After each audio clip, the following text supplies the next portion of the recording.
இயேசு சிலுவையில் நமக்காக எல்லாவற்றையும் சுமந்து முடித்து விட்டார். ஆகவே நாம் சுமக்க தேவையில்லை. இன்றைக்கி நிறைய பாரத்தை சுமந்து கொண்டிருக்கிறீங்க, சரீரத்தில் வியாதியை சுமந்து கொண்டிருக்கிறீங்க, மனதில் துக்கம் கவலைகளை சுமந்து கொண்டிருக்கிறீங்க. அதை பெற்றுக்கொள்ள நம்ம என்ன செய்யணும்? இப்போ அதை குறித்து உங்களோடு பேசி நான் ஜெபிக்க போகிறேன். நல்ல கவனிங்க. நான் ஊழியத்துக்கு வந்த ஆரம்ப காலத்தில் நான் அந்த ஊழியத்துக்கு ஆயத்தப்பட்டு கொண்டிருந்த சமயம், பைபிள் காலேஜில் படித்து கொண்டு கிராமங்கள்லாம் போய் சுவிசேஷருடைய புஸ்தகத்தை வாசித்த போது விசுவாசத்தினால்தான் அற்புதம் பெற முடியும், விசுவாசத்தினால்தான் விடுதலை பெற முடியும். இன்றைக்கி அதைத்தான் எல்லாருமே சொல்லுகிறோம், நானும் கூட சொல்லுகிறேன். ஆனால் இப்போ எனக்குள்ள ஒரு கேள்வி, எதை விசுவாசிக்கணும்? இயேசுவை விசுவாசிக்கணும். இயேசுவினிடத்தில் என்ன விசுவாசிக்கணும்? எதை விசுவாசித்தால் அற்புதம் நடக்கும்? இப்படிலாம் என் உள்ளத்தில் கேள்வி. இயேசுவை விசுவாசிக்கிறேன், இயேசுவனிடத்தில் என்ன விசுவாசிக்கணும்? என்ன விசுவாசித்து அற்புதம் நடக்கும் அப்படின்னு உள்ளத்தில் கேள்வி. நான் சில சமயம் அப்படி தான் என்ன என் உள்ளத்தில் கேள்வி அப்படின்னா ஆண்டவர்கிட்ட போய் கேட்டுருவேன், ஆண்டவரே இதுக்கு என்ன அர்த்தம்? அப்போ இது எதை விசுவாசிக்கணும்? எதை விசுவாசித்து அற்புதம் நடக்கும்? உங்கள்கிட்ட நான் என்ன விசுவாசிக்கணும்? அப்படிலாம் நான் ஜெபம் பண்ணுவேன். சில சமயம் ஜெபம் வேடிக்கையாக இருக்கும். என் மனதில் தோன்றதெல்லாம் ஆண்டவர்கிட்ட கேட்டுருவேன். இதுக்கு என்ன ஆண்டவரே எனக்கு புரியல, நான் இப்படி நினைக்கிறேன், எது கரெக்டு சொல்லுங்கள். சில நாட்கள் கழித்தாவது ஏதாவது ஒரு சந்தர்ப்பத்தில் ஆண்டவர் தெளிவாக எனக்கு பதில் கொடுத்துருவார். அந்த மாதிரி தான் ஒரு நாள் நான் ஒரு மலை பிரதேசம், அப்பொழுது விழுப்புரம் பக்கம் செஞ்சு இருக்குல்ல, வளர்த்தின்ற கிராமத்தில் தங்கி ஊழியம் செய்து கொண்டிருந்தோம். அந்த பகுதியில் மலைப்பகுதி, மாலையில் ஜெபிக்க போவோம். நாங்கள் சில ஊழியர்கள் சேர்ந்து அங்கங்கே போய் ஜெபம் பண்ணுவோம். எனக்கு இந்த பாறையில் போய் முழங்கால் பண்ணிட்டு ஜெபிப்பது ரொம்ப பிரியம். சுற்றில தண்ணி ஓடிக்கொண்டே இருக்கும், பாறை இருக்கும். அந்த பாறை மேலே போய் முழங்கால் படியிட்டு நான் ஜெபித்து கொண்டிருந்தேன். ஆண்டவரை துதித்து ஒரு சாயங்கால நேரம், அப்படியே சூரியன் அஸ்தமிக்கிற நேரம், ஜெபித்து கொண்டிருக்கிற நேரம் என் ஆவிக்குரிய கண்கள் திறக்கப்பட்டது. அப்பொழுது சிலுவையில் தொங்கி மரித்து கொண்டிருக்கிற இயேசுவை என் கண்களுக்கு முன்பாக ஆண்டவர் நிறுத்தினார். அப்போ நான் ஒன்றும் கேட்கல, அந்த காட்சியை பார்க்கணுன்னே. நான் ஆண்டவரை துதித்து ஜெபித்து கொண்டிருக்கிற நேரம் அந்த காட்சியை அப்போ தான் ஒருத்தரை சிலுவையில் அறைந்து தொங்க விட்டால் எப்படியோ ரத்தம் வடிய வடிய அப்படியே சிலுவையில் தொங்குவதை பார்த்து இருதயம் நொறுங்கி போனார். முதலாக நான் அப்படி ஒரு காட்சியை பார்க்கிறேன். நான் பார்த்துட்டு கதறிக்கொண்டே, ஏன் ஆண்டவரே இந்த காட்சி எனக்கு காண்பிக்கிறீங்க? அப்படி தான் கேட்டேன். நான் முழங்கால பாறை மேலே நிற்கிறேன், ஏன் எனக்கு இந்த காட்சியை காண்பிக்கிறீங்க? அப்போ ஆவியானவர் பேச ஆரம்பித்தார். பரிசுத்த ஆவியானவர் மூலமாக ஆண்டவர் பேசினார். எதை நான் விசுவாசிக்கணும்? இயேசுவினிடத்தில் எதை விசுவாசித்தால் அற்புதம் நடக்கும்னு நீ கேட்டல? ஆமாம், அதுக்கு பதில் சொல்லத்தான் இந்த காட்சியை காண்பிக்கிறேன். என்ன ஆண்டவரேன்னு சொன்னால், சிலுவையில் இயேசுவாகிய நான் மனு குலத்திற்காக எல்லாவற்றையும் செய்து முடித்து விட்டேன் என்பதை விசுவாசித்தால் அற்புதம் நடக்கும். சிலுவையில் மரித்த இயேசு எனக்காக எல்லாவற்றையும் செய்து முடித்து விட்டார் என்பதை விசுவாசித்தால் அற்புதம் நடக்கும். அதைத்தான் விசுவாசிக்கணும் அப்படின்னு என் ஜெபத்துக்கு பதில் கொடுத்து ஒவ்வொரு வசனத்தின் மூலம் விளக்க ஆரம்பித்தார். நான் தொடர்ந்து ஜெபிக்க நிறைய தெளிவு கிடைத்தாரு.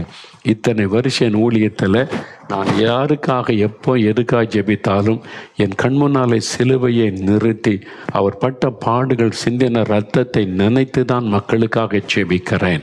அதனால ஆண்டவர் அற்புதம் செய்கிறதை பார்க்க முடிகிறது. அப்போ நீங்கள் ஜெபிக்கும் போது எப்படி ஜெபிக்கணும்? சிலுவையை தியானித்து ஜெபிக்கணும். நிறைய பேர் மெடிடேஷன் பாங்க, தியானம் பண்ணுவாங்க. எதை தியானிக்கிறது? எதை மெடிடேட் பண்ண போகிறீங்க? வேதத்தில் தான் இருக்குது. ஒன்று வசனத்தை தியானிக்கணும், ஆண்டவருடைய வார்த்தையை அப்படி மெய்யான அர்த்தத்தை தியானித்தா ஒரு ஆசீர்வாதம் வரும். ரெண்டாவது, இயேசு கிறிஸ்து அவருடைய அன்பு, அவருடைய தியாகம், சிலுவையில் பட்ட பாடுகளை தியானிப்பது. கண்களை மூடி சிலுவையில் மரித்த இயேசுவை கண் முன்னால் நிறுத்தி நீங்கள் தியானித்து பாருங்கள். இயேசுவின் மேல் அன்பு அதிகமாகும், ஜனங்கள் மேல் அன்பு அதிகமாகும், ஒரு பாரம் அதிகமாகும், விசுவாசம் உங்களுக்குள்ளே பெருகும். அப்போ உங்களுடைய ஜெபம் வல்லமுள்ளதாக இருக்கும். நீங்கள் தியானிக்க வேண்டிய முக்கியமான காரியம் சிலுவையில் அறையப்பட்ட இயேசு. இயேசு கிறிஸ்து சிலுவையில் பட்ட பாடுகள், தியானத்துக்கு அதுதான் சரியான ஒரு காரியம். இப்போ ஒரு 4 வசனத்தை சொல்கிறேன். அதை தியானித்து ஜெபிக்கும் போது என்ன நடக்கும்? முதலாவது 1 பேதுரு 2ஆம் அதிகாரம் 24வது வசனம். 1 பேதுரு 2ஆம் அதிகாரம் 24வது வசனம் பாருங்கள்.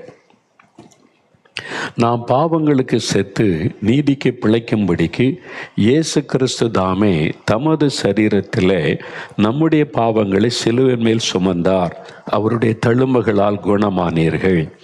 இந்த வசனம் சொல்லுகிறது, நாம் பாவங்களுக்கு செத்து நீதிக்கு பிழைக்கும்படி இயேசு கிறிஸ்து தாமே நம்முடைய பாவங்களை தம்முடைய சரீரத்தில் சிலுவையின் மீது சுமந்தார். அப்போ இயேசு சிலுவையில் அறையப்பட ஒப்பு கொடுக்கப்பட்ட போது ஒரு சிலுவை சுமந்து கொண்டு போனார். இந்த சிலுவை என்கிற அந்த அறையிற பழக்கம் ரோமருடைய ஆட்சி காலம் 2000 ஆண்டுகளுக்கு முன்பாக உலகத்தின் பெரும்பகுதிகளை இந்த ரோம சாம்ராஜ்யம் அவங்க தான் ஆட்சி செய்து வந்தாங்க. எப்படி இங்கிலாந்து வெள்ளைக்காரங்க ஒரு காலத்தில் உலகத்தின் பல பகுதிகளை ஆண்டாங்களோ, அதே மாதிரி 2000 வருஷத்துக்கு முன்னால் இயேசுவின் நாட்களில் ரோமர்கள் அவங்க ரொம்ப ஒரு மாதிரி ஸ்ட்ராங்கான ஆட்கள். யாருக்கும் இறக்கம் காட்ட மாட்டாங்க. அரசாங்கத்தை எதிர்த்து கலகம் பண்ணினா, கொடூரமான குற்றங்களை செய்தால் பலவிதமான தண்டனைகள் வச்சுருந்தாங்க. வாரினால் அடித்து ரத்தம் வர அவங்களை சிறுமைப்படுத்துவது, அது மாத்திரமல்ல சிலுவையில் அறைந்து ஒருவனுக்கு கொலை செய்வது மரண தண்டனை, சிலுவையில் அறைந்து கொல்லுகிற ஒரு மரண தண்டனை. அது இல்லாதபடிக்கு பிணத்தை எடுத்து ஒரு மனுஷனுடைய சரீரத்தில் இணைத்து கட்டி விட்டு விடுவாங்க. அந்த பிணம் ஒரு அழுகி கொண்டிருக்கிற பிணத்தை உடம்பில் சுமந்து கொண்டு அலைவான். யாரும் அவனை காப்பாற்ற முடியாது, விடுவிக்க முடியாது. அது ஒரு தண்டனை. இப்படி பலவிதமான வினோதமான தண்டனைகள் இந்த ரோமருடைய ஆட்சி காலத்தில் அரசாங்கம் வைத்திருந்தது. அப்போ இயேசுவின் நாட்களில் அது இருந்தது. அப்போ இயேசு கிறிஸ்து ஒரு குற்றமும் செய்யாதவர். அவர் மீது அரசாங்கத்துக்கு விரோதமாய் கலகம் செய்வதாக பொய்யான குற்றம் சாட்டி அந்த ரோம கவர்னர் பிலாத்துக்கு முன்னால் நிறுத்தினாங்க. அவருக்கு தான் மரண தண்டனை கொடுக்க அதிகாரம். அவர் விசாரித்து பார்த்துட்டு இவர்கள் ஒரு குற்றத்தை நான் காணவில்லை என்று சொல்லிட்டார். சாட்சியெல்லாம் பொய் சாட்சியாக இருக்குது, அவர் குற்றமே செய்யவில்லை விசாரித்துட்டு அவர் சொல்லுகிறார். ஆனால் இந்த யூத மத தலைவர்கள் எழும்பி, நீங்கள் இவருக்கு மரண தண்டனை கொடுக்காட்டா ரோமாபுரியில் இருக்கிற சீசருக்கு நாங்கள் கடிதம் எழுதுவோம், நீங்கள் இங்கே தப்பு பண்ணுறீங்க, ஒரு தவறான ஆளுக்கு உதவி செய்கிறீங்க, இன்னொருவர் தன்னை ராஜான்னு சொல்கிறார் உதவி செய்கிறீங்கன்னு உங்களுடைய பதவியை இழக்க நேரிடுன்னு மிரட்டல் மாதிரி பேசுகிறாங்க. அதனால் அவர் பார்த்தார், எதுக்கு நம்முடைய பதவியை இழக்கணும், சரி உங்கள் பாடப்பா, நான் கை கழுவிடுறேன், எனக்கு அதுக்கு சம்பந்தம் இல்லைன்னு சொல்லி சிலுவையில் அறைய ஒப்பு கொடுத்தார். குற்றமற்றவர் நீ தெரிந்தும் விசாரித்து விட்டு குற்றமே செய்யாதவர் என்று ஜட்ஜ்மெண்ட் எழுதின பிறகும் தண்டனைக்கு உட்படுத்தப்பட்டவர் இயேசு. ஏன் தெரியுமா? அவரே தன்னை மரணத்துக்கு ஒப்பு கொடுத்தார். அவரை யாரும் சிலுவையில் அறைந்து கொல்ல முடியாது. அவர் சொல்லுகிறார், என் ஜீவனை கொடுக்கும் அதிகாரம் உண்டு, திரும்ப எடுக்க அதிகாரம் உண்டு. அவரே தன்னை சிலுவை மரணத்துக்கு ஒப்பு கொடுத்தார். கலாத்தியர் 1ஆம் அதிகாரம் 4ஆம் வசனம், தீத்து 2ஆம் அதிகாரம் 14ஆம் வசனங்களில் இயேசு தம்மை தாமே ஒப்பு கொடுத்தார். அதே மாதிரி எபேசியர் 5:2 அப்படி வாசிக்கிறோம். அவரே சிலுவையில் அறையப்பட தன்னை ஒப்பு கொடுத்தார். எதுக்காக? உங்களுக்காக, எனக்காக, முழு மனுக்குலத்திற்காக. எதற்காக தன்னை சிலுவையில் ஒப்பு கொடுக்கணும் அப்படின்னா, அவர் தான் பரிகாரி. பாவத்துக்கு பரிகாரி, சாபத்துக்கு பரிகாரி, தோஷத்துக்கு பரிகாரி, வியாதிக்கு பரிகாரி. இப்படி ஒன்று வந்துட்டால் பரிகாரம் செய்யணும்னு சொல்கிறாங்கல்ல, வசனத்தில் சொல்லப்படுகிறது இயேசு கிறிஸ்து பரிகாரி. நானே உன் பரிகாரியாக இருக்கிற கர்த்தர்னு சொல்லி இருக்கிறார். அப்போ பரிகாரத்துக்காக பலி செலுத்தப்படணும். அது மூலமாக தான் மக்களுக்கு மீட்பு, ஒரு விடுதலை உண்டாக முடியும். இயேசு கிறிஸ்து தன்னை அந்த பலியாக அர்ப்பணித்து கொண்டார். பரிகார பலியாக தன்னை அர்ப்பணித்து, இந்த மக்களுடைய பாவம் என் மீது வரட்டும், அந்த பாவத்தை நான் சுமக்கிறேன் என்று ஏற்றுக்கொண்டார். அதனால அவர் மீது ஒரு பார சிலுவை வைத்தாங்க. வாரினால் அடித்து அவருடைய முதுகையெல்லாம் கிழித்து சதைகளெல்லாம் கிழிக்கப்பட்ட ரத்தம், அவருடைய தலையிலே முள்முடி சூட்டப்பட்டு முகமெல்லாம் ரத்தம், தலை முதல் கால் வரைக்கும் காயப்படுத்தப்பட்டார். அவர் மீது ஒரு பார சிலுவையை வைத்தாங்க. சுமார் 150 கிலோ எடையுள்ள ஒரு மரச்சிலுவை என்று சொல்லப்படுகிறது. எத்தனை முறை தடுமாறி விழுந்தார். அடித்து இழுத்து கொண்டு போனாங்க. நன்மை செய்த ஆண்டவருக்கு, அற்புதம் செய்த இயேசுவுக்கு, தீமையே செய்யாதவருக்கு அடியும் உதையும் இரத்தம் சிந்துதலும் அதை மகிழ்ச்சியோடு ஏற்றுக்கொண்டார். ஏன் தெரியுமா? இந்த ஜனங்களுடைய பாவம் மன்னிக்கப்பட அவருடைய பாவத்தை நான் சுமக்கிறேன். அப்படிதான் வசனம் சொல்லுகிறாரு. அப்போ இன்றைக்கு உங்களுடைய பிரச்சனை பாவம். பாவம் உங்களுடைய சமாதானத்தை கெடுக்கிறது. பாவம் உங்களை அடிமையாக்கி விட்டது. பாவத்தை விட முடியாமல் தவிக்கிறீங்க. யார் என் பாவத்தை மன்னிப்பார்கள், விடுதலை தருவார்னு ஏங்குறீங்களா? இயேசு கிறிஸ்துவால் உங்களுடைய பாவத்தை மன்னிக்க முடியும், விடுதலை கொடுக்க முடியும். அவர் மட்டும்தான் உங்களுடைய பாவத்தை மன்னித்து விடுதலை தர முடியும். ஏனென்றால் வசனம் சொல்லுகிறது, நாம் பாவங்களுக்கு செத்து நீதிமான்களாய் மாற்றப்படுவதற்கு இயேசு நம்முடைய பாவங்களை தம்முடைய சரீரத்தில் சிலுவையில் சுமந்தார். நீங்கள் சிலுவைக்கு முன்னால் நின்று அந்த இயேசுடைய பாவத்தை சுமந்து விட்டதை விசுவாசித்து, இயேசுவே என் பாவத்தை சுமந்துட்டீங்க, நான் விசுவாசிக்கிறேன், என்னை மன்னிச்சிருங்க, உங்களுடைய பரிசுத்தமுள்ள இரத்தத்தினால இருதயத்தை கழுவிருங்கன்னு ஜெபிச்சிங்கன்னா இயேசு கிறிஸ்துவின் ரத்தம் சகல பாவங்களை நீக்கி சுத்திகரிக்கும். உங்களுடைய பாவத்தை அறிக்கையிடும் போது தான் அவர் மன்னிக்க முடியும். அதனால நான் பாவம் செய்துட்டேன், எனக்குள்ள இந்த பாவம் இருக்கு, மன்னிச்சிருங்க ஆண்டவரே, உங்கள் ரத்தத்தினால கழுவுங்க இயேசுவேன்னு கேளுங்க. இயேசு அந்த சிலுவையில் பட்ட பாடுகளை நினைத்து உடனே உங்களை மன்னித்து உங்களுக்கு குற்ற மனசாட்சியை மாற்றி மெய்யான சமாதானத்தை உள்ளத்திலே தருவார். பாவ கட்டுகள் அறுக்கப்பட்டு புதிய வாழ்க்கை தருவார். இன்றைக்கு அந்த ஆசீர்வாதத்தை நீங்கள் பெற்றுக்கொள்ள முடியும். பாவி என்று யாரையும் அவர் புறம்பே தள்ள மாட்டார்.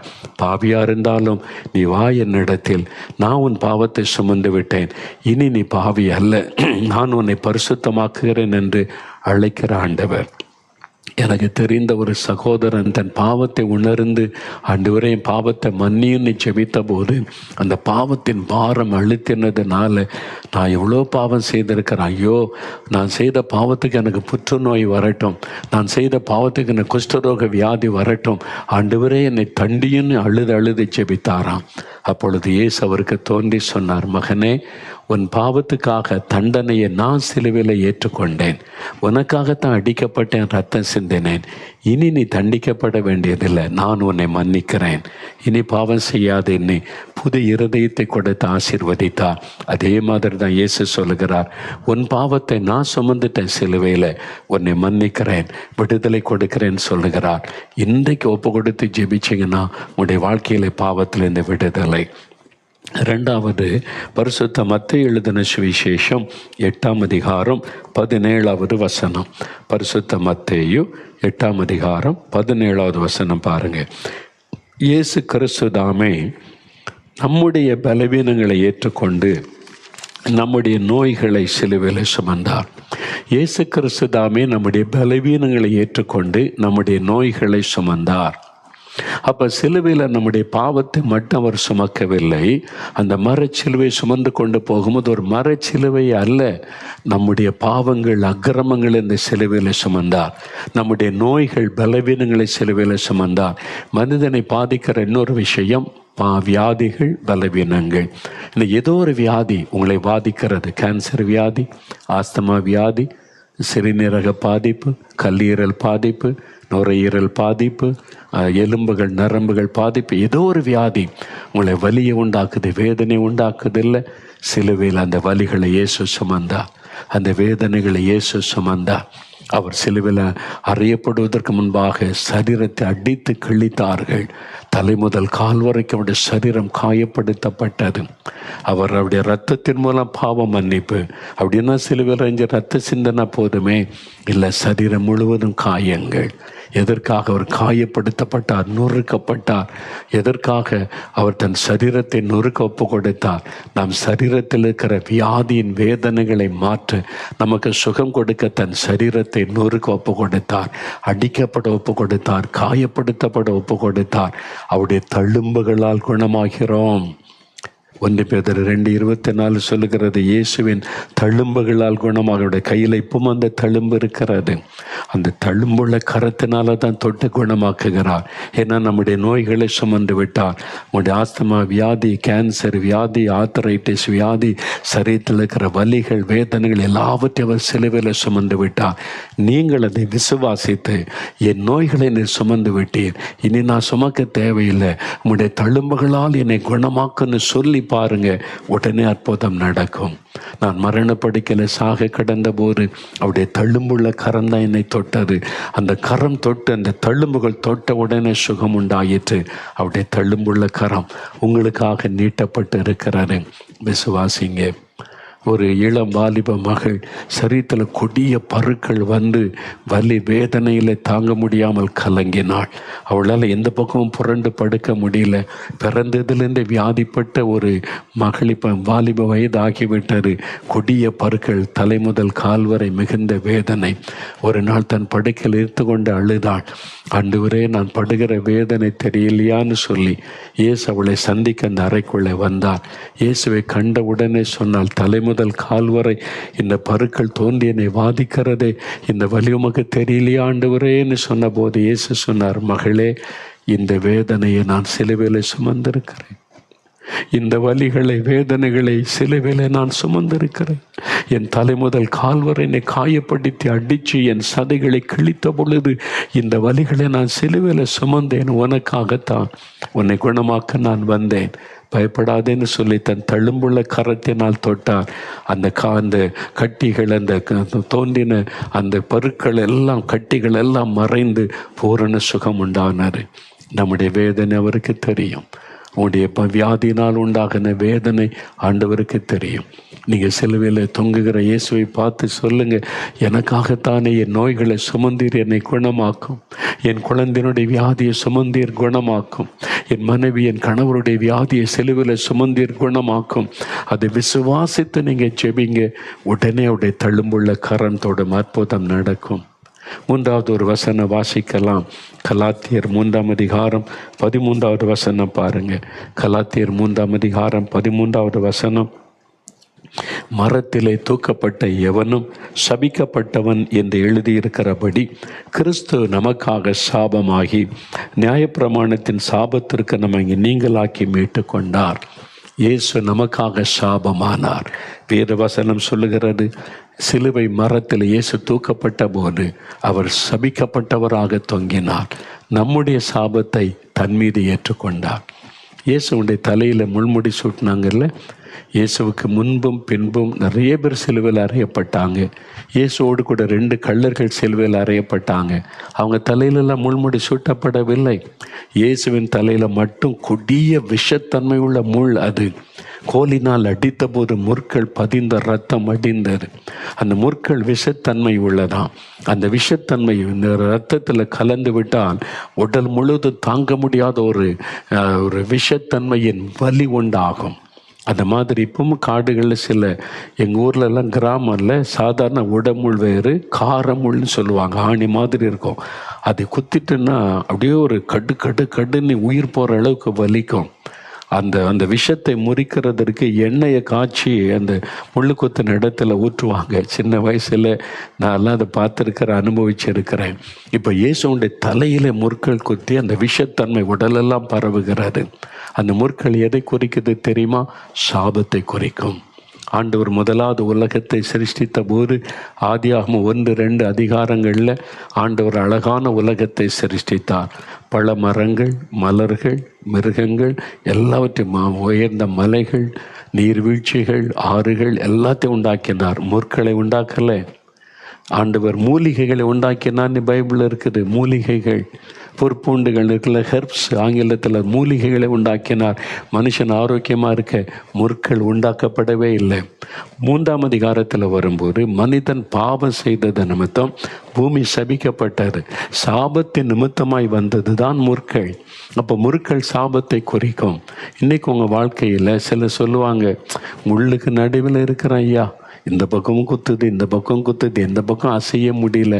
இங்கே போனால் ஆஃபீஸில் பிரச்சனை, இங்கே வந்தால் குடும்பத்தில் பிரச்சனை, இங்கே வந்தால் மனிதரால் பிரச்சனை, எல்லா பக்கத்தில் என்ன இருக்கும். அந்த வார்த்தை வந்தாலே ஒரு சாபத்துக்குள் இருக்கிறீங்கன்னு அர்த்தம்.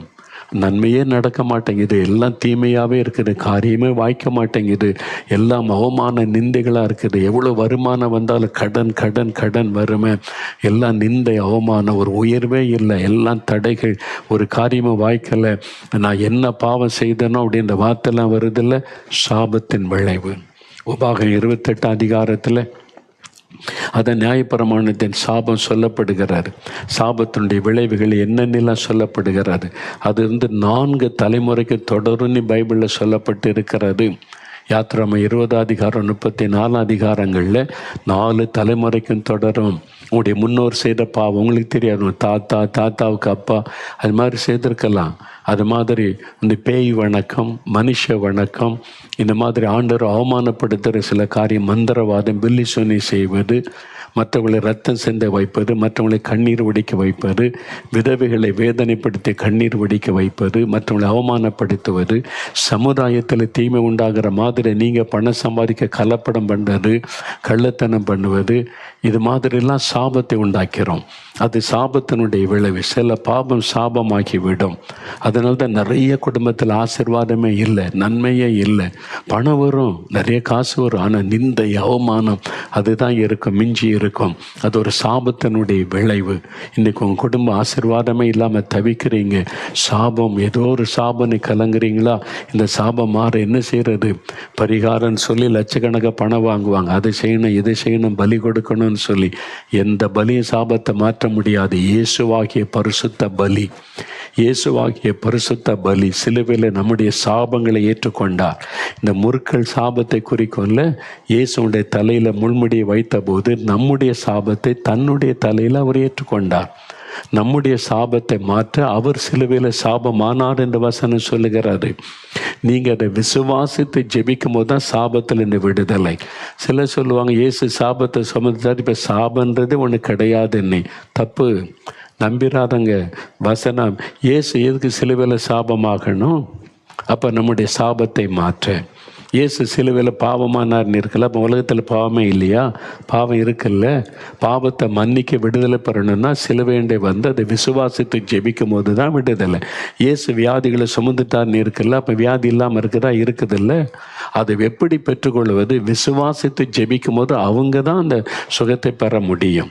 அதனால் சாபம் இருக்கிறது, விடுதலை பெறணும்னா இயேசு தான் வழி.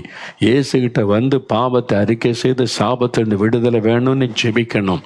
உங்கள் குடும்பத்தின் மேலே சாபம் இருந்தால் குடும்பமாக நீங்கள் உங்களை ஒப்பு கொடுத்து இந்த வசனத்தை விசுவாசித்து, இயேசுவே நீங்கள் சிலுவையில் எங்களுக்காக சாபமாக நீங்கள் உங்களுடைய ரத்தத்தினால் சாபத்தை மாற்றி எங்களுக்கு விடுதலை கொடுங்கன்னு ஜெபிச்சா சாபங்கள் நீங்கி ஆசீர்வாதம் வரும்.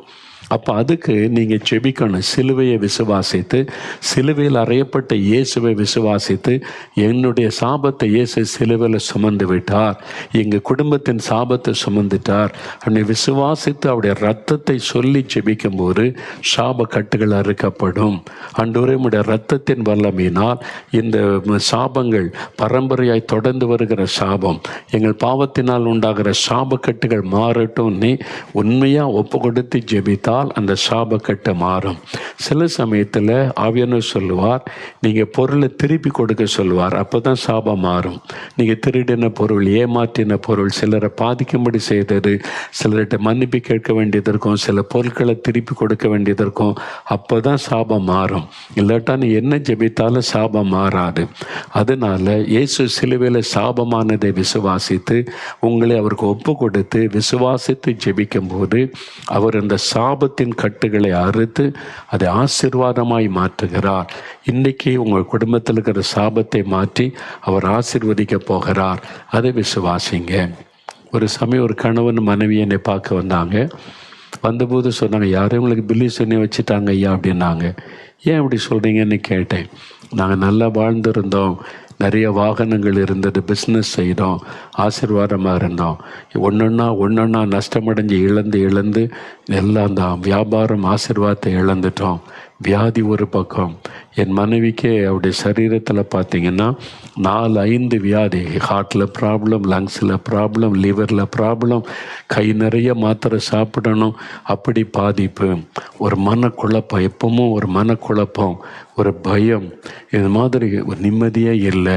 அப்போ யாரோ பெல்லிசுனை செய்துட்டாங்க அப்படின்னு அப்படி தான் அவங்க நினச்சாங்க. ஆனால் அவங்க ஜெபத்துக்கு வந்தபோது சாபத்தை குறித்து செய்தி கேட்டாங்க. இது சாபத்தினால் வந்தது என்பதை அறிந்து கொண்டாங்க. உடனே குடும்பமாக ஆண்டவர்கிட்ட போய் முழங்கால் படிட்டு, ஆண்டவரே எங்கள் பாவத்தை மன்னித்து சாபத்திலேருந்து விடுதலை கொடுங்க, என் குடும்பத்தின் மீது இருக்கிற சாபம் மாறணும், என் முன்னோர்கள் செய்த சில பாவம், அந்த மாதிரி மனுஷ வணக்கம், அதாவது பேய் வணக்கம், ஆண்டவருக்கு பிரியமில்லாத காரியம், இதெல்லாம் செய்த சாபம் எங்களை மன்னித்து விடுதலை கொடுங்கன்னு ஜெபிச்சாங்க. ஆண்டவர் விடுதலை கொடுத்துட்டார். அவங்க வந்தபோது கேட்டேன், விடுதலை ஆகிட்டுன்னு எப்படி சொல்கிறீங்க அப்படின்னு நான் கேட்டேன். அதுக்கு அந்த ஐயா என் மனைவி, அவங்க மனைவி வந்திருந்தாங்க. என் மனைவிக்கு இது மாதிரி 4-5 கொடிய வியாதி, உறுப்பெல்லாம் பாதிக்கப்பட்டு இவ்வளோ மாத்திரை சாப்பிடுவாள், வேதனையோடு சொல்லுவாள், எவ்வளோ நாளுங்க இந்த நரகத்தில் இருக்க போகிறான்னு. நாங்கள் என்னைக்கு ஜெபிச்சு இந்த கூட்டத்தில் கண்ணீரோடு ஜெபிச்சோம், விடுதலை கிடைச்சதோ டாக்டர் இடத்துல போய் பார்த்தா ஒரு வியாதியும் இல்லை, அத்தனை சரியாயிட்ட. Heart, lungs, liver, everything perfect. இனி மாத்திரையே வேண்டான்னு சொல்லிட்டாங்க. என்னாச்சு உங்களுக்கு என்பதாய் அப்போ தான் அறிந்து கொண்ட இது சாபத்தினால் வந்த வியாதி. சாபக்கட்டு அறுக்கப்பட்டோன்னே வியாதி மறைந்து விட்டார். சாபத்தினால வியாதி வரும், சாபத்தினால பிசாசு உள்ள நுழைய முடியும். ஒரு குடும்பத்தின் மேலே சாபம் இருக்குன்னு ஈஸியாக சாத்தான் அதன் வழியாக நுழைஞ்சு உங்களை வேதனைப்படுத்தி சிறுமைப்படுத்தி விடுவான். அப்போ சாபத்திலிருந்து விடுதலை அடைய உங்களை ஒப்பு கொடுத்து சிலுவையை நீங்கள் விசுவாசித்து இயேசுவே உடைய ரத்தத்தினால் சாபக்கட்டுகள் மாறட்டுன்னு இன்றைக்கு ஜெபிக்கும் போது சாபம் மாறி அது ஆசீர்வாதமாய் ஆண்டவர் மாற்றுவார். கடைசியா இன்னொரு வசனம் பாருங்க, ஏசாயா 53ஆம் அதிகாரம் 4வது வசனம் பாருங்க. இயேசு கிறிஸ்து தாமே நம்முடைய பாடுகளை ஏற்றுக்கொண்டு நம்முடைய துக்கங்களை சுமந்தார். அப்போ சிலுவையில் இயேசு நம்முடைய பாடுகள் துக்கங்களை சுமந்தார். இன்னைக்கு ஏதோ ஒரு துக்கம் உள்ளத்தில் இருக்குது. கடன் பிரச்சனை துக்கம், குழந்தை இல்லை என்ற துக்கம், வறுமை என்ற துக்கம், வேலை இல்லை என்ற துக்கம், அவமான நிந்தைகள், பாடுகள். அப்போ இயேசு நம்முடைய பாடுகளை ஏற்றுக்கொண்டார், நம்முடைய துக்கங்களை சுமந்தார். உங்களை துக்கப்படுத்துகிற காரியம், பாடுகள், வேலையில், அவன் வியாபாரத்தில், குடும்பத்தில் பிரச்சனை, ஊழியத்தில் பிரச்சனை, ஒரே பாடுகள், எல்லாத்தையும் சிலுவையில் சுமந்தார். நிந்தைகள், அவமானங்கள், பாடுகளை சுமந்தார். எதுக்காக? நமக்கு விடுதலை கொடுக்க, பாடுகளை மாற்ற, கவலைகளை மாற்ற. அப்போ சகல ஆசீர்வாதமும் இயேசுடைய சிலுவை மரணத்திலிருந்து தான் நமக்கு பெற்றுக்கொள்ள முடியும். பாவத்திலிருந்து விடுதலை, சாபத்திலிருந்து விடுதலை, வியாதியிலிருந்து விடுதலை, கவலை, பிரச்சனை, நிந்தை, அவமானத்திலிருந்து விடுதலை. இயேசு சிலுவையில் எல்லாத்தையும் சுமந்துட்டாரு அப்படின்னு விசுவாசித்து சிலுவையை நினைத்து சிலுவையில் அறையப்பட்ட இயேசுவை நோக்கி, எனக்காக நீங்கள் சுமந்தீங்க, எனக்கு விடுதலை கொடுங்க, நான் அதை விசுவாசிக்கிறேன்னு சொல்லி ஜெபிச்சு பாருங்க. உடனே ஒரு அற்புதம். இன்றைக்கு உடைய வியாதி மறையும், இன்றைக்கு சாபக்கட்டு அறுக்கப்படும், இன்றைக்கு உடைய பயங்கள், டிப்ரெஷன் எல்லாம் மாறிடும், இன்றைக்கு பாவக்கட்டுகள் அறுக்கப்பட்ட புதிய இருதயம் வந்துடும். அதுக்கு தான் ஜெபிக்க போகிறோம். அவர் சிலுவையில் கடைசி சொட்டு ரத்தம் வரைக்கும் சிந்தினார். இயேசு கிறிஸ்து சிலுவையில் 6 மணி நேரம் தொங்கினார். காலை 9 மணிக்கு சிலுவையில் அறையப்பட்ட ஒரு மாலை 3 மணி வரைக்கும் அந்த ரத்தம் வடிந்து வடிந்து வடிந்து கடைசி சொட்ட ரத்தம் வரைக்கும் சிந்திட்டார். எப்படி சொல்கிறீங்கன்னா, பொதுவாக ஆரோக்கியமான ஒரு மனிதனை சிலுவையில் அறைந்தால் 11 மணி நேரம் அந்த சிலுவையில் தொங்கி மரிப்பானாம். அவங்க ரத்தம் வடிந்து வடிந்து வடிந்து கொஞ்சம் கொஞ்சமாக இறுதிய துடிப்பு நின்று அப்படியே மரித்து விடுவான். அவன் மாலைக்குள்ளே மறிக்காவிட்டால், ரோமருக்கு ஒரு பழக்கம், அவங்கள கொன்னுறணும், அன்றைக்கி இரட்டுக்குள்ளே அவங்க மறிச்சிடணும். அதனால் கால் எலும்பை முறிப்பாங்களே, என்ன பயங்கர கால் எலும்பை முறித்து அவனை சாக வைப்பாங்க. அப்போ இயேசு கிறிஸ்து 6 மணி நேரம் தான் சிலுவையில் தொங்கினார். பிதாவே உம்முடைய கைகளில் ஆவி ஒப்புவிக்கிறேன்னு அவரே மரணத்துக்கு தன்னை ஒப்பு கொடுத்தார். அவரே மரணத்துக்கு ஒப்பு கொடுத்தார். இவங்களுக்கு ஆச்சரியம், எப்படி இவர் நல்லா 33 வயசு ஆரோக்கியமான சரீரம் எப்படி மறிச்சிருக்க முடியும், நம்ப முடியலையே. இவர் மறிச்சிட்டாரா மயக்கத்தில் இருக்கிறாரா பார்க்கணும். ஈட்டியினால் ஒரு போர் சேவகன் இயேசுடைய விழாவில் குத்தினான். வசனம் சொல்லுகிறது இரத்தமும் தண்ணீரும் வெளிவந்தது. அப்போ அந்த ஈட்டி அவருடைய இருதயத்தை போய் தொலைத்தது. அந்த இருதயத்தை தொலைச்ச உடனே கடைசி சொட்ட ரத்தமும் வெளிவந்தது.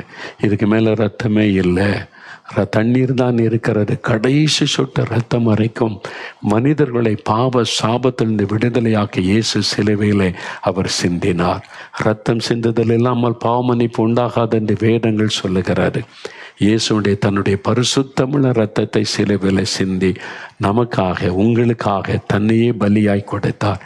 அதை விசுவாசித்து இருக்கிற இடத்துல ஜெபிச்சாலே அற்புதம் நடக்கும். இப்போ அந்த இயேசுவை நோக்கி நம்ம ஜெபிக்க போகிறோம். ஆண்டவரிடத்தில் ஒரு பாடல் பாடி நாம் ஜெபிக்க போகிறோம். மனதுருகும் தெய்வம் இயேசு நம்முடைய பாவத்தை சுமந்து சாபத்தை சுமந்து நம்ம மீது மனதுருக்கம் உள்ளவர். முடிஞ்ச அப்படியே முழங்கால் படியிடுங்க வீடுகளில். இப்போ ஒரு 10-15 நிமிஷம் நம்ம செபிக்க போகிறோம். இப்போ ஒவ்வொரு காரியமாக சொல்லி செபிக்க போகிறோம். முடிந்தால் முழங்கால் படியிடுங்க. இந்த இயேசு சிலுவையில் சிந்தின ரத்தத்தின் மூலமாய் நீங்கள் விடுதலை, சுகம், ஆசீர்வாதத்தை பெற போகிறீங்க. அதனால் இயேசு கிறிஸ்துவுடைய அன்பை நம்ம உணர்ந்து கொள்ளும் வண்ணமாய் இயேசு கிறிஸ்துவுடைய சிலுவை பாடுகளை நினைத்தவர்களாய் மனதுருகும் தெய்வம் உங்களுக்காக மனதுருகுகிறார். அதை நினைத்து பாடி நம்ம செபிக்க போகிறோம். ஆமென். மத்தேயு 14:14 சொல்லப்பட்டிருக்கிறது, அவர் திரளான ஜனங்களை கண்டபோது அவர்கள் மேல் மனதுருகி அவர்களில் வியாதியானவர்களை சுஸ்தமாக்கினார். உங்களுடைய பாடுகளை அவர் ஏற்றுக்கொண்டார், உங்கள் துக்கங்களை அவர் ஏற்றுக்கொண்டார் சிலுவையிலே. மனதுருகிற தெய்வம், அந்த மனதுருக்கம் உள்ள தெய்வத்தை நல்லா பாடலாமா? பாடல் பாடி மகிழ்விக்கலாமா? மனதுருகும் தெய்வமே ஏசையா, உமை மனதார துதிப்பேன் ஸ்தோத்தரிப்பே. மனதுருகும் தெய்வமே ஏசையா, உமை மனதார துதிப்பேன் ஸ்தோத்தரிப்பேன். நீர் நல்லவர், சர்வ வல்லவர், நீர் நல்லவர், சர்வ வல்லவர். உங்க இரக்கத்துக்கு முடிவே இல்லை, உங்க அன்பிற்கு அளவே இல்லை. உங்க இரக்கத்துக்கு முடிவே இல்லை, உங்க அன்பிற்கு அளவே இல்லை. அவை காலைதோறும் புதிதாயிருக்கும், அவை காலைதோறும் புதிதாயிருக்கும். மனதுருகும் தெய்வமே, மனதுருகும் தெய்வமே ஏசையா, உமை மனதார துதிப்பேன் ஸ்தோத்தரிப்பேன். மனதுருகும் தெய்வமே ஏசையா, உமை மனதார துதிப்பேன் ஸ்தோத்தரிப்பேன். மெய்யாக எங்களது பாடுகளை ஏற்றுக்கொண்டு துக்கங்களை சுமந்து கொண்டீர். மெய்யாக எங்களது பாடுகளை ஏற்றுக்கொண்டு துக்கங்களை சுமந்து கொண்டீர். ஐயா துக்கங்களை சுமந்து கொண்டீர், ஐயா துக்கங்களை சுமந்து கொண்டீர். நல்லவர், நீர் நல்லவர், சர்வ வல்லவர். ஆண்டவரே நல்லவர், நல்லவர், வல்லவர். நீர் நல்லவர், சர்வ வல்லவர். நீர் நல்லவர், சர்வ வல்லவர். உங்க இரக்கத்துக்கு முடிவே இல்லை, அன்பிற்கு அளவே இல்லை. ஆமென், ஆமென். இரக்கத்துக்கு முடிவே இல்லை, அன்பிற்கு அளவே இல்லை. அவை காலைதோறும் புதிதாயிருக்கும், அவை காலைதோறும் புதிதாயிருக்கும். மனதுருகும் தெய்வமே, மனதுருகும் தெய்வமே ஏசையா, உமை மனதார துதிப்பேன் ஸ்தோத்தரிப்பேன். மனதுருகும் தெய்வமே ஏசையா, உமை மனதார துதிப்பேன். எங்களுக்கு சமாதானம், எங்களுக்கு சமாதானம் உண்டு பண்ணும் தண்டனையும் உம்மேலே விழுந்ததையா. எங்களுக்கு சமாதானம் உண்டு பண்ணும் தண்டனையோ உம்மேலே விழுந்ததையா. ஐயா உம்மேலே விழுந்ததையா, எசையா உம்மேலே விழுந்ததையா.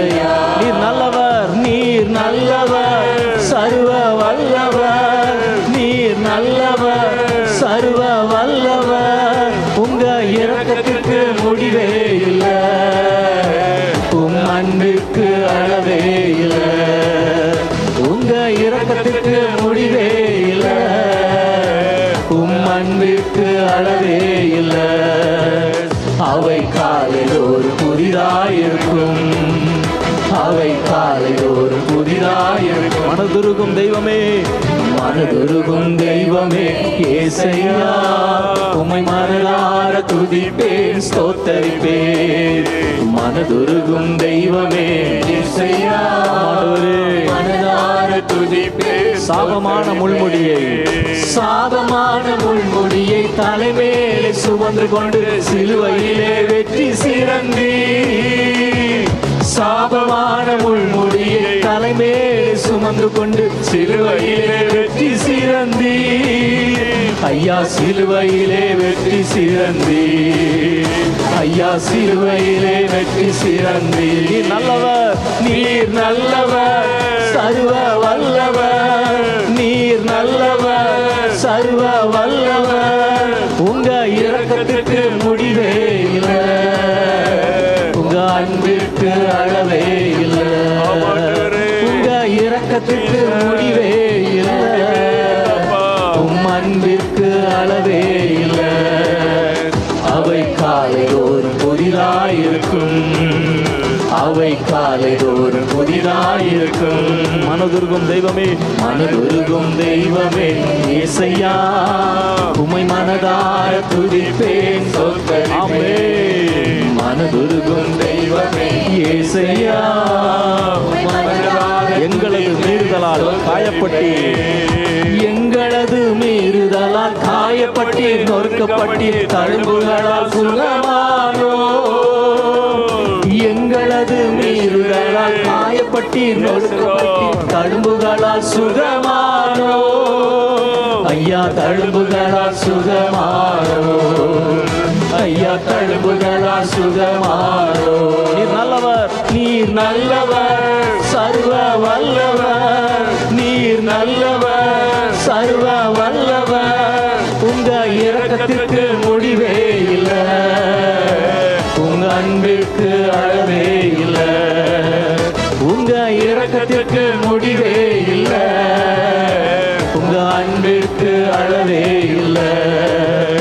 அவை காலைதோறும் புதிதாயிருக்கும், அவை காலைதோறும் புதிதாயிருக்கும். மனதுருகும் தெய்வமே, மனதுருகும் தெய்வமே ஏசையா, உம்மை மனதார துதிப்பேன் ஸ்தோத்தரிப்பேன்.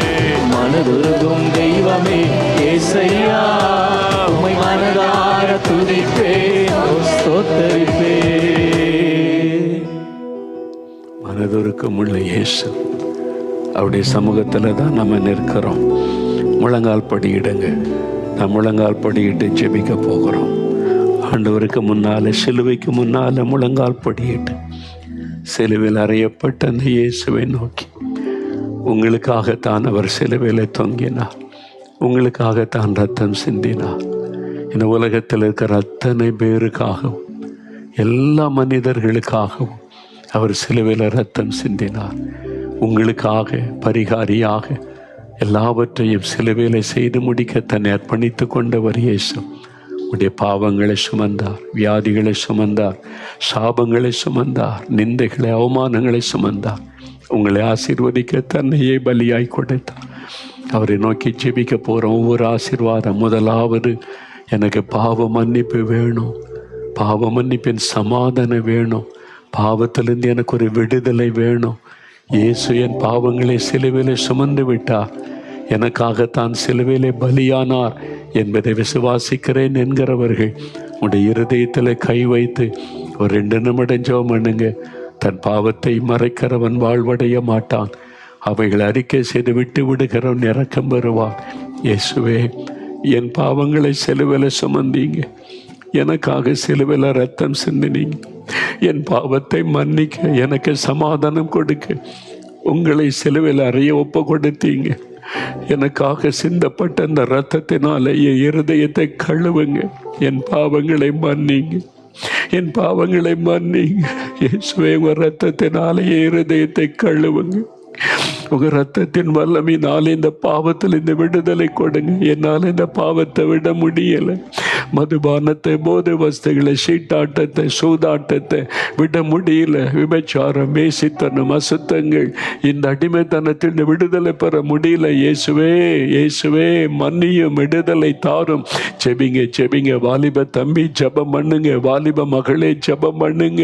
அருமையான தகப்பனை, தாயை ஜெபம் பண்ணுங்க. இயேசுவே, உம்முடைய இரத்தத்தினால் என்னை கழுவும். இயேசுவே, என்னை மன்னியும். எனக்காக சிலுவை சுமந்தீங்களே, என் பாவத்தை எல்லாம் ஏற்றுக்கொண்டீங்களே, என்னை மன்னித்து விடுதலை கொடுங்க. நீ ஜெபிங்க, ஜெபிங்க, ஜெபிங்க. நீங்கள் ஜெபிக்க ஜெபிக்க இயேசுவின் இரத்தத்தின் வல்லமை உங்களுக்குள் இறங்குகிறது. இயேசு கிறிஸ்துவின் இரத்தம் சகல பாவங்களை நீக்கி சுத்திகரிக்கும். அவருடைய இரத்தத்தின் வல்லமை உங்களுக்குள் இறங்குகிறது. உங்களுடைய இருதயம் கழுவப்படுகிறதை உணர முடிகிறது. உங்களுக்குள் இருக்கிற பாவத்தின் பாரம், உங்களுடைய உள்ளத்தின் சமாதானத்தை கெடுத்து அழித்து கொண்ட இந்த பாரம் உங்களை விட்டு விலகுகிறது. இயேசு கிறிஸ்துவின் இரத்தத்தினால் உங்களுடைய இருதயம் கழுவப்படுகிறதுனால அந்த பாரம் விலகுகிறது. ஒரு பெரிய சமாதானம் வருகிறது. இப்போ உங்களுடைய உள்ளத்தில் கை வைத்து, இயேசுவே, என்னை மன்னித்ததற்காய் ஸ்தோத்திரம், உங்க இரத்தத்தினால என்னை கழுவினதற்காய் ஸ்தோத்திரம். வாய் திறந்து சொல்லுங்க, இயேசுவே, என்னை இரத்தத்தினால கழுவி விட்டீர், மன்னித்து விட்டீர், உமக்கு ஸ்தோத்திரம். ஆண்டவரை துதிங்க, துதிங்க. வாய் திறந்து ஆண்டவரை துதிங்க. அகஸ்டீன் என்கிற ஒரு வாலிப தம்பி பாவத்தில் சிக்கொண்டு சமாதானத்தை இழந்து நீ இந்த நாளிலே ஜெபிக்கிறாய் அல்லவா? இயேசுடைய ரத்தம் உன் இருதயத்தை கழுவி சுத்திகரிக்கிறது. ஆண்டவர் என்னையும் மன்னிப்பாரா, ஏற்றுக்கொள்ளுவாரா என்று எண்ணுகிறாய். இயேசுடைய ரத்தம் உன்னை கழுவி கொண்டு இருக்கிறது. இயேசுவே ஸ்தோத்திரம் என்று அவரை மகிமைப்படுத்து. புது இருதயத்தை ஆண்டவர் உனக்கு தருகிறார். இயேசுவே உமக்கு நன்றி, உமக்கு ஸ்தோத்திரம் என்று ஆண்டவரை மகிமைப்படுத்தி இப்பொழுதே ஆண்டவருடைய இரத்தத்தின் வல்லமை உனக்குள் இறங்கி கொண்டு இருக்கிறது.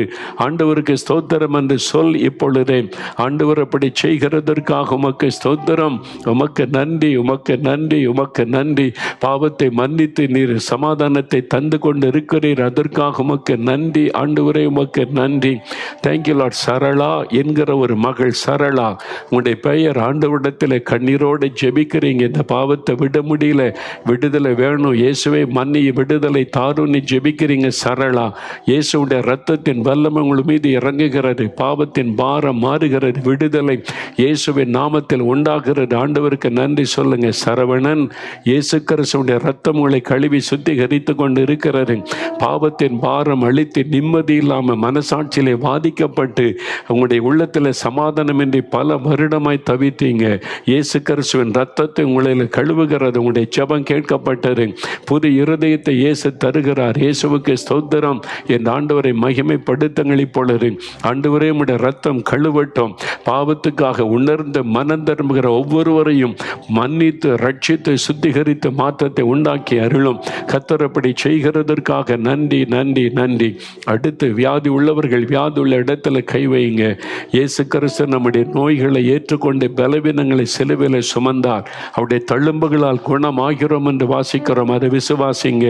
இயேசுவே, இந்த என் வியாதியை சிலுவையில் சுமந்து விட்டீர், இந்த நோய்களை சிலுவையில் சுமந்து விட்டீர். இப்போ உம்முடைய தழும்புகளால் நான் குணமாகிறேன், இயேசுவின் தழும்புகளால் குணமாகிறேன். அப்படி சொல்லுங்க. இருதயத்தில் கை வைத்து, வியாதி உள்ள இடத்துல கை வைத்து, இயேசுவே, என் நோய்களை சிலுவையில் சுமந்து விட்டீர், உம்முடைய தழும்புகளால் நான் குணமாகிறேன். வாய் திறந்து சொல்லுங்க. இயேசுவின் தழும்புகளால் என் இருதயம் சுகமாகிறது. இயேசுவின் தழும்புகளால் இந்த கேன்சர் மறைகிறது, ஆஸ்துமா மறைகிறது, என் சிறுநீரகம் சுகம் அடைகிறது, எலும்புகள் நரம்புகள் சுகம் அடைகிறது.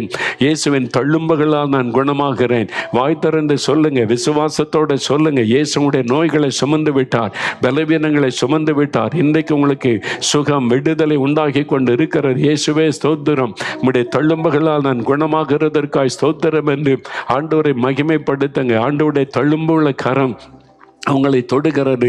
இயேசுவே, நம்முடைய தழும்புகளால் என்னை தொட்டு குணமாக்குகிறீர். நான் சுகத்தை பெற்றுக்கொள்கிறேன் இயேசுவின் நாமத்தில். எனக்காக மரித்து உயிர்த்தெழுந்த இயேசுவின் நாமத்தில் பெற்றுக்கொள்கிறேன். வாய் திறந்து சொல்லுங்க. இயேசுவின் நாமத்தில் சுகம், இயேசுவின் நாமத்தில் விடுதலை. இப்பொழுது இந்த விடுதலை உண்டாக்கி கொண்டு இருக்கிறது. புஷ்பராணி என்கிற ஒரு மகளை ஆண்டவர் தொட்டு குணமாக்குகிறார். உன் சருமத்தில் உண்டாயிருக்கிற நோய், உன்னுடைய சருமத்தை பாதித்து பலத்த ஒரு துக்கத்தையும் மறுபடியும் ஒரு வாதையை போல உன்னை வாதித்து கொண்டு இருக்கிறது. அது சாப கட்டு அறுக்கப்படுகிறது இயேசுவின் நாமத்தில். உன் குடும்பத்தில் பலருக்கு அந்த நோயினாலே பாதிப்பு. இப்போ இயேசுவின் இரத்தத்தின் வல்லமையினால் அந்த சாப கட்டு அறுக்கப்பட்டு வியாதி மறைகிறது. இயேசுவே ஸ்தோத்திரம். இந்த ஆண்டவரை மகிமைப்படுத்த மகளை விடுதலை பெற்றுக்கொள்கிறாய். மஞ்சுளா, மஞ்சு என்று அழைக்கப்படுகிற மஞ்சுளா, இதோ இயேசு கிறிஸ்துவுடைய சுகமளிக்கிற வல்லமை உடைய கர்ப்பப்பையில் இறங்குகிறது. கர்ப்பப்பையில் இறங்குகிறது. இந்த வலி மறைகிறது. இயேசுவின் நாமத்தில் சுகம் உண்டாகிறது. கட்டி மறைகிறது. ஜெபம் கேட்கப்பட்டது. இயேசுவின் தழும்புகளால் குணமாகிறீர்கள். இயேசுவை விசுவாசித்தபடினால் உங்களுக்கு சுகம். இயேசுவின் நாமத்தில் இயேசுவை ஸ்தோத்திரம் என்று மகிமைப்படுத்துங்கள். இப்பொழுது கிரிஜா என்கிற மகள், ஆண்டவருடைய கரம் உன்னை தொடுகிறது மகளே. எலும்புகளிலே வலிகளோடு ஜாய்ந்தாக வலி. இயேசுவே என் பாவத்தை மன்னித்து சுகமாக்குங்க. உங்கள் தழும்புள்ள கரத்தினாலே தொடுங்க. என் நோயை சுமந்தீங்களே, சொடுங்க. நீ ஜெபிக்கிற மகளை சுகத்தை பெற்றுக்கொள்கிறாய். இயேசுவின் நாமத்தில் சுகம். இயேசுவுக்கு நன்றி, இயேசுவுக்கு ஸ்தோத்திரம் என்று ஆண்டவரை மகிமைப்படுத்துங்கள். இப்பொழுது ஷீலா என்கிற ஒரு மகளை ஆண்டவர் தொடுகிறார்.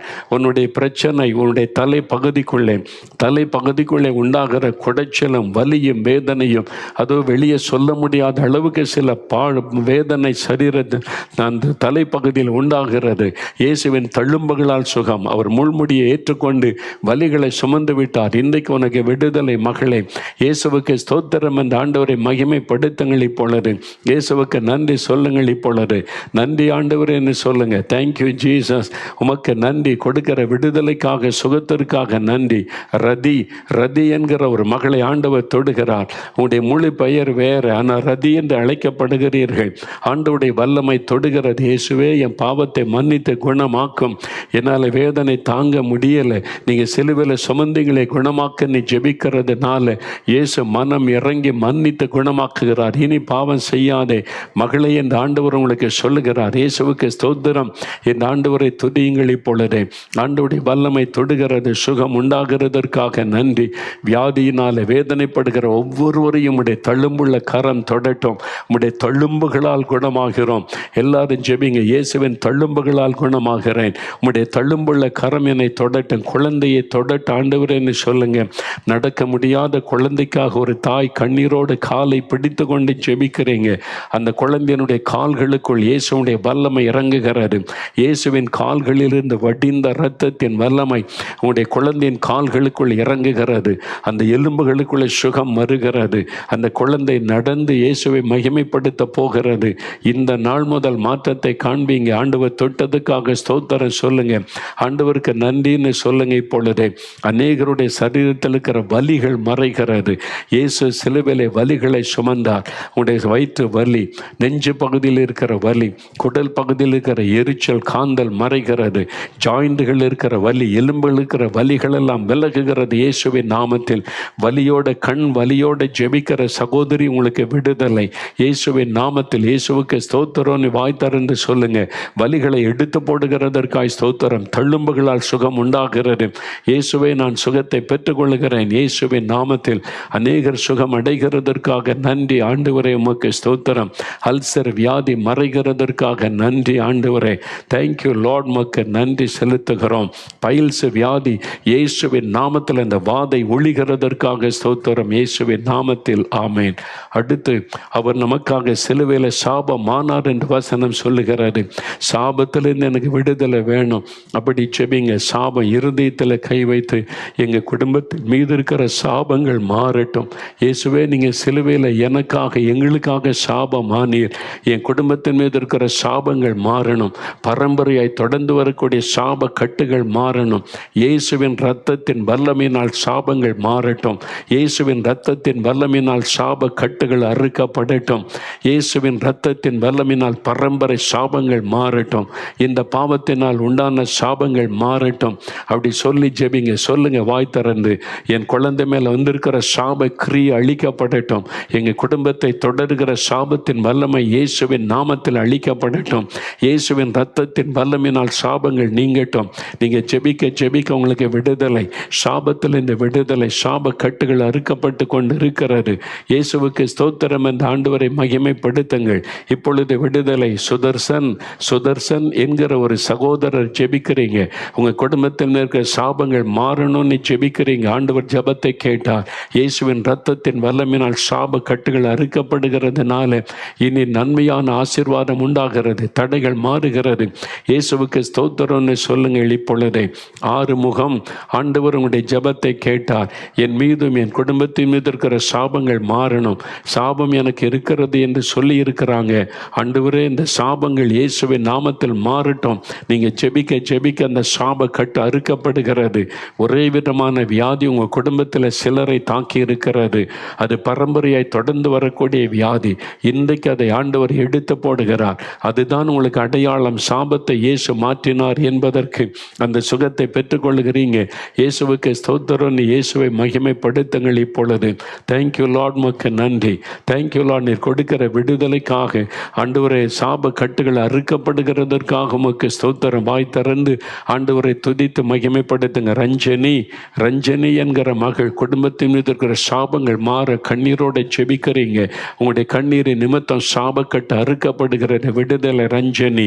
இயேசுவுக்கு நன்றி. நீ வாய் திறந்து சொல்லுங்க. இப்பொழுது விடுதலை பெற்றுக்கொள்ளுகிறீங்க. சரோஜினி, ஆண்டவருடைய கரமுடைய ஜபத்தை கேட்டு விடுதலை தருகிறது. சாபத்தின் கிரியைகள் அழிக்கப்பட்டு ஒரு விடுதலை. இயேசுவின் நாமத்தில் விடுதலை பெற்றுக்கொள்ளுகிறீங்க. ஆண்டவருக்கு நன்றி சொல்லுங்கள் இப்பொழுதே. உமக்கு நன்றி ஆண்டவரே, நன்றி. தர்ஷனி என்கிற மகள் இரவு நேரம் பயப்படுத்துகிற ஆவி உங்களை கொல்லும்படி போராடுகிறது. மரண பயம், அது வெளியே சொல்லவும் பயப்படுகிறீங்க.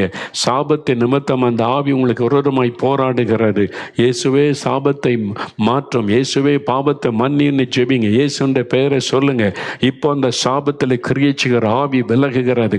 மரண போராட்டத்தின் ஆவி, பயத்தை, மரண பயத்தை கொடுக்கிற ஆவி விலகுகிறது. இயேசுவின் நாமத்தை விடுதலை பெற்றுக்கொள்ளுகிறீங்க. இயேசுவுக்கு நன்றின்னு சொல்லுங்கள் இப்பொழுது. கர்த்தருடைய கரம் தொடுகிறதற்காக, விடுதலைக்காக நன்றி. கலாவதி என்கிற மகள், ஆண்டவருடைய வல்லமை தொடுகிறது. மகளே, உன் ஜெபம் கேட்கப்பட்டது. உன் கண்ணீரை கண்டு உன் குடும்பத்தின் மீது இருக்கிற சாப கிரியைகள் அழிக்கப்படுகிறது.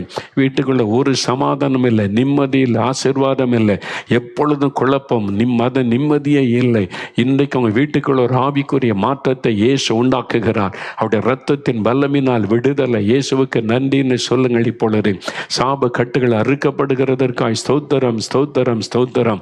அப்படியே பிரச்சனை, கவலை, கண்ணீர், பாடுகள், இயேசு கிறிஸ்துவினுடைய வார்த்தை சொல்லுகிறது. இயேசு நம்முடைய பாடுகளை ஏற்றுக்கொண்ட துக்கங்களை சுமந்தார்.